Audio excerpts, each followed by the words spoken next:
स्वागत है आपका आप सबके पसंदीदा यूट्यूब चैनल लक्ष्य इंस्टीट्यूट ऑफ एक्सेलेंस में। दोस्तों अपन डेली की तरह आज करंट अफेयर्स को यहाँ पर डिस्कस करेंगे। तो कुछ फैक्ट आपको मैं लेके आया हूँ, तो चलिए स्टार्ट करते हैं अपन।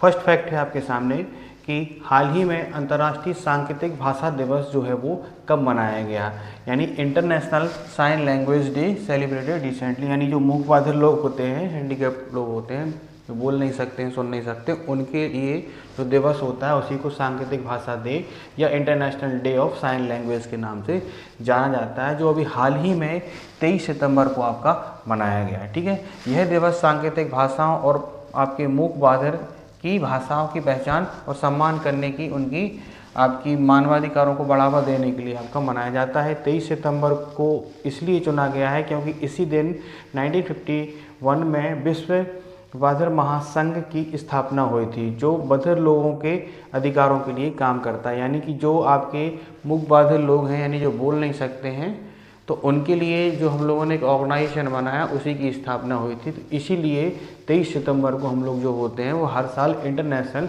साइन लैंग्वेज डे मनाते हैं। तो आप लोग देखते हैं ना कि जो मूक बधिर लोग होते हैं उनको इशारों से इस तरीके से समझा के ही, उनको संकेत दे के उनको समझाया जाता है कि किससे क्या कहा जाता है। तो वो आपका डे अभी हाल ही में 23 आपके सामने कि अभी हाल ही में किसे CISF का महानिदेशक नियुक्त किया गया है।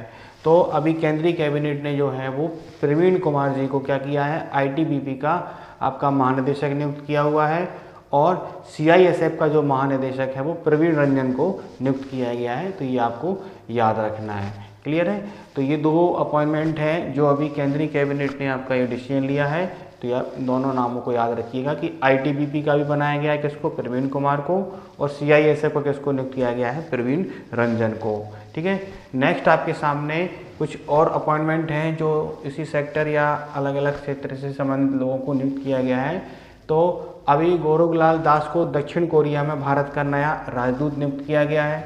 डॉक्टर सीमा सामू बहुस को दूसरी बार UN वीमेन की कार्यकारी नियुक्त किया गया है ना। विशाखा मूल्य को आदित्य बिरला कैपिटल का MD और CEO नियुक्त किया गया है, ये आप याद रखेंगे। प्रवीण कुमार प्रजापति ने सेकंड A का निदेशक इनको नियुक्त किया गया है। ठीक है, FSIB ने SBI के MD के रूप में आपका रवि रंजन जी को नियुक्त किया गया है ना। अभिषेक सिंह को नाइजीरिया में भारत का अगला उच्चायुक्त नियुक्त किया गया है। डॉक्टर गीता बाणी रायशम ने NISCPR का निदेशक का पदभार आपका समाया है ना। यह रही जो अभी हाल ही में विभिन्न सेक्टर्स में की गई हैं। नेक्स्ट है, हाल ही में हेराल्ड डिकी वर्ड का निधन हुआ, ये कौन थे? तो ये क्रिकेटर और एक बहुत अच्छे एम्पायर थे जिनका अभी 23 सितंबर को 92 की एज में आपका निधन हो गया।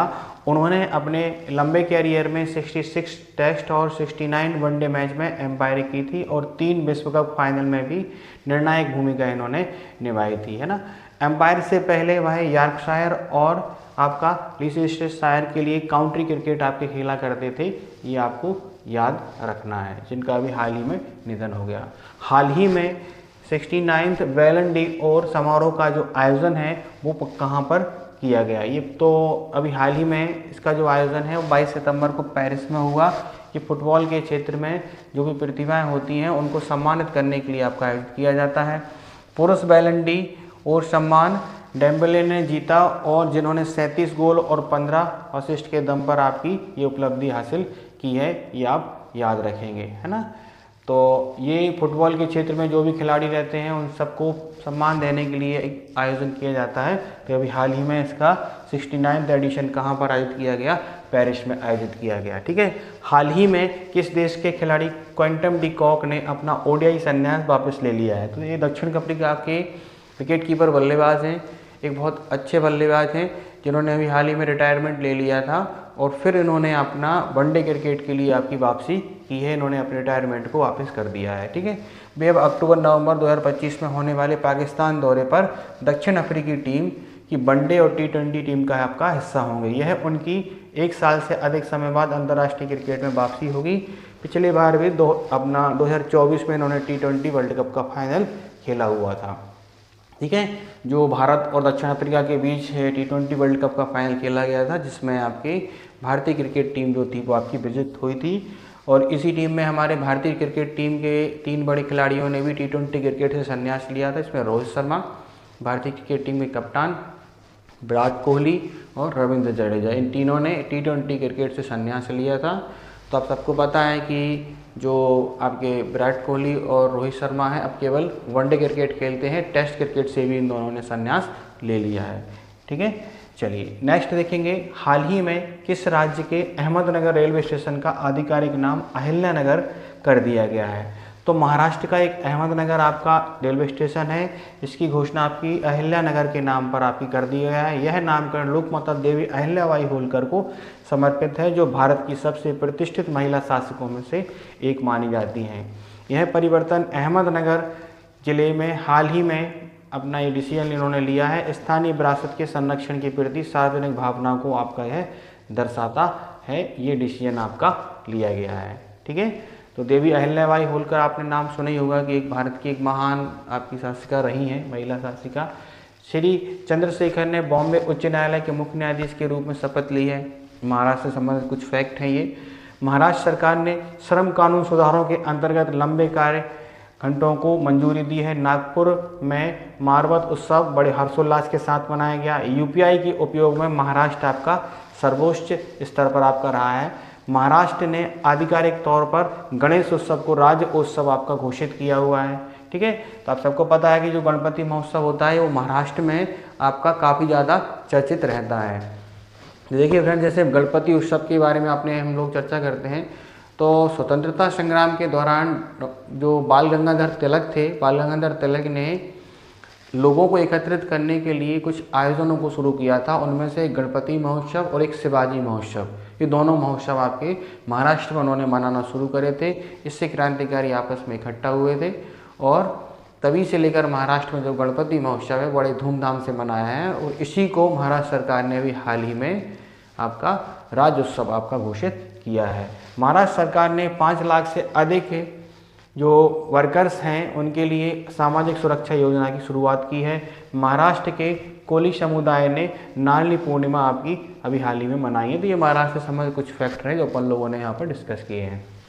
हाल ही में किसने 524 साल पुराने त्रिपुरा सुंदरी मंदिर का उद्घाटन किया है? इसका जीर्णोद्धार किया गया, उसके बाद आपका प्रधानमंत्री नरेंद्र मोदी जी ने इसका उद्घाटन किया। त्रिपुरा के गोमती जिले के उदयपुर में स्थित 524 वर्ष पुराने त्रिपुरा सुंदरी महोत्सव का आपका पुनर्विकसित इसको किया गया है, जिसका एक कॉरिडोर बनाया गया, जिसका उद्घाटन आपका किया गया है। भारत के 51 शक्तिपीठों में से यह एक है और धार्मिक और सांस्कृतिक दृष्टि से यह आपका अत्यंत महत्वपूर्ण है।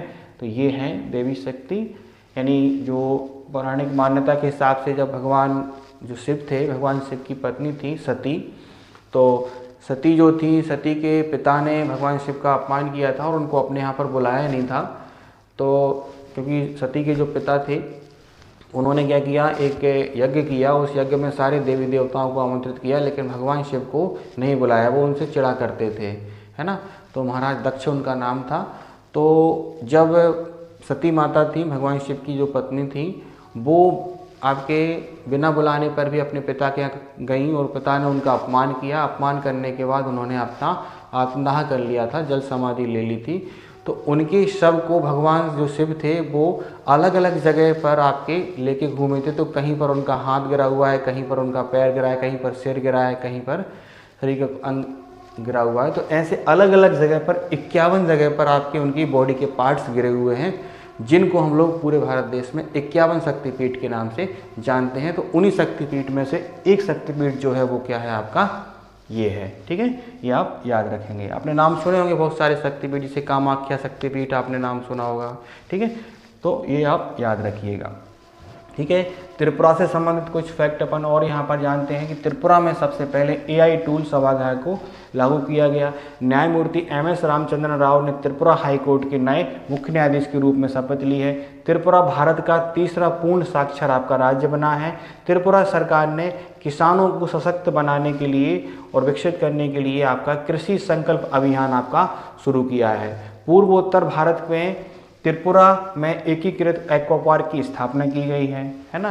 कोक बोरोक भाषा को संविधान की 8वीं अनुसूची में शामिल करने की मांग की गई है है ना। आपको सबको पता है कि हमारे संविधान में, भारतीय संविधान में जो शेड्यूल नंबर 8 है उसमें भाषाओं से संबंधित प्रावधान किया गया है, और उसमें वर्तमान समय में क्या है, आपकी 22 भाषाएं आपकी शामिल की गई हैं ना। तो वर्तमान में हमारे संविधान 22 भाषाओं को मान्यता देता है। तो समय समय पर क्या होता है कि अलग अलग क्षेत्र की जो क्षेत्रीय भाषाएं होती हैं उनको भी संविधान में शामिल करने की मांग चलती रहती है, और सरकार अगर ठीक लगता है तो सरकार उनको शामिल करती है। तो वर्तमान में हमारे संविधान में 22 भाषाएं हैं, और अभी जो नई भाषा है वो आपकी कोक बोरोक भाषा है, जिसको संविधान में शामिल करने के लिए आपका सिफारिश की गई है। त्रिपुरा के मुख्यमंत्री ने गरिया और बोर्सो बोरिन उत्सव 2025 का उद्घाटन किया।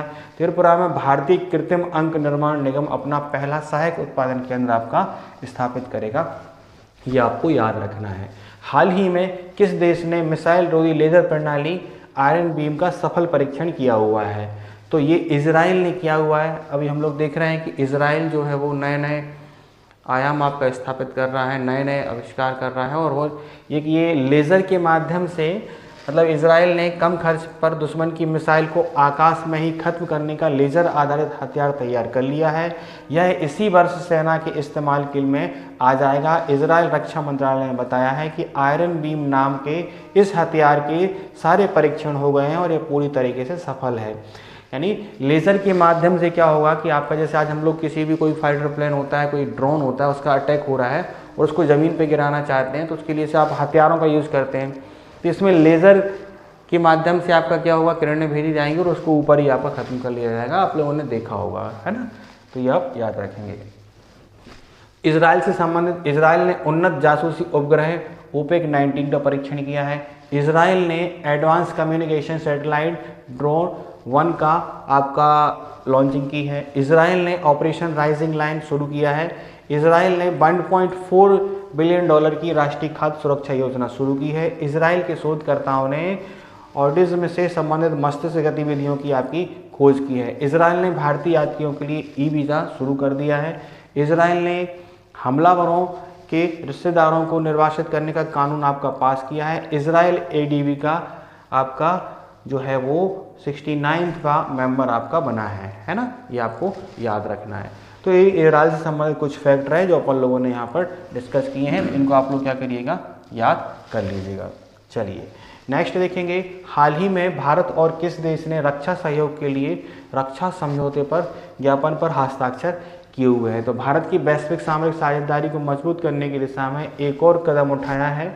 ठीक है, तो ये मोरक्को में आपका ये हुआ कि भारत के रक्षा मंत्री राजनाथ सिंह ने मोरक्को के रक्षा मंत्री के साथ आपका आधिकारिक तौर पर आपका समझौता किया है 22 सितंबर को। ठीक है, रवात नाम की जगह पर आपका ये समझौता हुआ, ये आप याद रखेंगे। रक्षा सहयोग पर समझौता ज्ञापन पर हस्ताक्षर इसमें हुए हैं। यह समझौता द्विपक्षीय सैन्य सहयोग को गहराई आपका देता है। उत्तर अफ्रीका में भारत की बढ़ती रक्षा कूटनीति को आपका ये दर्शाता है। ठीक है, तो मोरक्को और भारत के मध्य आपका ये समझौता हुआ है। ठीक है, हाल ही में 2025 में नियंत्रक जनरल ऑफ कम्युनिकेशन अकाउंट्स का पदभार जो है वो किसने संभाला है? तो वंदना गुप्ता ने संभाला है। वंदना गुप्ता 1990 बैच की IP इन TAFS अधिकारी हैं और जो 2025 से अपना ये पदभार संभालेंगी। ठीक है, इसकी घोषणा नई दिल्ली में की गई है। यह उनकी सिविल सेवाओं में अपेक्स ग्रेड पदोन्नति के बाद आपका हुआ है, ये आप याद रखेंगे। ठीक है, तो अभी कुछ और अपॉइंटमेंट्स हैं जो अपन लोग यहाँ पर देखेंगे कि अनीश दयाल सिंह को प्रधानमंत्री मोदी का उपराष्ट्रीय सुरक्षा सलाहकार आपका नियुक्त किया गया है। अजय सिंह को बॉक्सिंग फेडरेशन ऑफ इंडिया का अध्यक्ष बनाया गया है। भूपेंद्र गुप्ता को NHPC का CMD नियुक्त किया गया है। ठीक है, पारुल धड़वाल को भारतीय सेना आयुध कोर में कमीशन किया गया है। पीयूष गोयल ने खनन मंत्रालय के सचिव का पदभार संभाला है। एक पीयूष गोयल मंत्री भी हैं, तो ये वो नहीं है कि एक ऑफिसर हैं। ठीक है, AT दीपक मित्तल को UAE में भारत का अगला राजदूत नियुक्त किया गया है। TCA कल्याणी ने नियंत्रक महालेखा परीक्षक का आपका पदभार संभाला है। संजीव घोराटिया को IAF रखरखाव का प्रमुख आपका नियुक्त किया गया है। तो ये कुछ अपॉइंटमेंट रहे, कुछ नियुक्तियां रहीं जो भी हाल ही में की गई हैं, वो अपन लोगों ने यहाँ पर डिस्कस किए हैं। ठीक है, तो फ्रेंड्स ये कुछ फैक्ट रहे जो करंट अफेयर से संबंधित हैं, जो अपन लोगों ने यहाँ पर डिस्कस किए हैं। तो इनको आप लोग देखिए अच्छे से। नोट करिए और पढ़ते रहिए। आप लोग अपने मन से भी आप लोग करंट अफेयर्स को निकालना सीख जाइए। आपको कुछ नहीं करना होता है, आप लोग अलग अलग न्यूज़ चैनल हैं, कुछ यूट्यूब चैनल हैं, सब जगह से आप लोग करंट अफेयर्स को देखिए। लगभग आपको 90% सब जगह सेम मिलेगा, क्योंकि खबरें वही हैं जो आज दिन भर में घटित हुई, वो अपन लोग यहाँ पर डिस्कस कर लेते हैं। कुछ आपको एक्स्ट्रा मिल सकता है, जैसे यहाँ पर हमसे कुछ छूट गया हुआ तो वो आपको अन्य जगह से मिल जाएगा, या उनसे छूट गया हुआ तो वो आपको यहाँ मिल जाएगा। तो ऐसे आप लोग अच्छी तरीके से तैयारी करते रहिए। वैसे कोशिश हम लोग करते हैं कि आपको पूरा कवर कराने की हम लोग यहाँ पर कोशिश करें, लेकिन फिर भी कभी कुछ छूट जाता है तो उसको भी आप लोग अच्छी तरीके से देखते रहिए और उसको लिखते रहिए। ठीक है, तो जुड़े रहिए हमसे। जिन लोगों ने चैनल को सब्सक्राइब नहीं किया है वो चैनल को सब्सक्राइब करें। वीडियो आपको पसंद आ रहे होंगे तो लाइक करें, अपने दोस्तों को शेयर करें। आप सबको, आप सबकी आगामी परीक्षा के लिए लक्ष्य इंस्टीट्यूट परिवार की तरफ से शुभकामनाएं। जय हिंद, जय भारत।